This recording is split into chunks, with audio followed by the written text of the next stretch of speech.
Hi viewers, இன்னும் கொஞ்சம் வருஷம் கழித்து திரும்பி பார்க்குறோன்னு வச்சுக்கோங்க.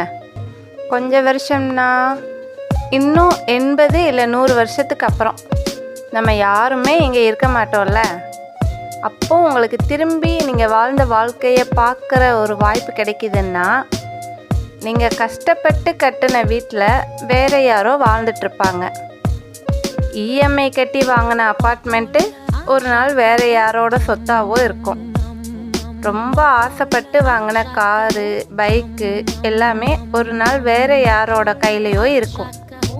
அப்படி இல்லாட்டி பழைய இரும்பு கடையில் இருக்கும். நாம் உயிராக நினச்சி எல்லாத்துக்கும் நம்ம யாருன்னே தெரியாது. இன்னும் 2-3 ஜென்ரேஷன் போனால் உங்கள் வாரிசுகளுக்கே உங்களை தெரியாமல் போகலாம். உங்கள் பேரை கூட மறந்து போயிடுவாங்க இல்லையா? ஒரு ஃபோட்டோ மட்டும் இருந்தாலும் இருந்தது தான், சொல்ல முடியாது.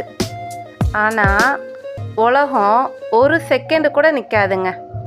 எல்லாரும் அவங்கவுங்க வாழ்க்கையை பார்த்துட்டு அவங்கவுங்க வேலையை பார்த்துட்டு போய்கிட்டே தான் இருப்பாங்க.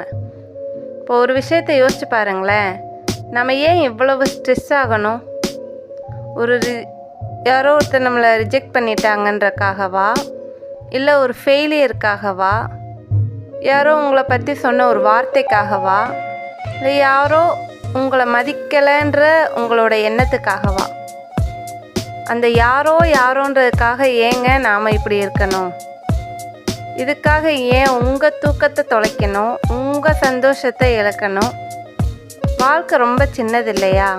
ஆனால் நம்ம கவலைகள் தான் அதை ரொம்ப பெருசாக காட்டுதுங்க. பிடிச்சவங்களோட டைம் ஸ்பெண்ட் பண்ணுங்க, அம்மா அப்பாவோட உட்காந்து பேசுங்க. சொல்லணும்னு நினைக்கிற இல்லாட்டி காட்டணும்னு நினைக்கிற அன்பை எல்லாம் இப்போவே காட்டிடுங்க. முடிஞ்சால் முடிஞ்சவங்கள மன்னிச்சிடுங்க.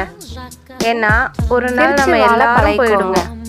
ஆனால் வாழாமல் மட்டும் போயிடாதீங்க. குக்கர் பார்த்துருக்கீங்களா? குக்கரில் உள்ளே இருக்க அந்த விசில எடுக்கலை அப்படின்னா திறக்க முடியாது, தெரியுங்களா? அதே தாங்க, ப்ரெஷர் குக்கரில் இருக்க ப்ரெஷர் வெளியே போகலைன்னா மூடியை எப்படி திறக்க முடியாதோ, நம்ம மைண்டில் இருக்க ப்ரெஷர் வெளியே போகலைன்னா நம்மளாலேயும் சந்தோஷமாக வாழ முடியாதுங்க.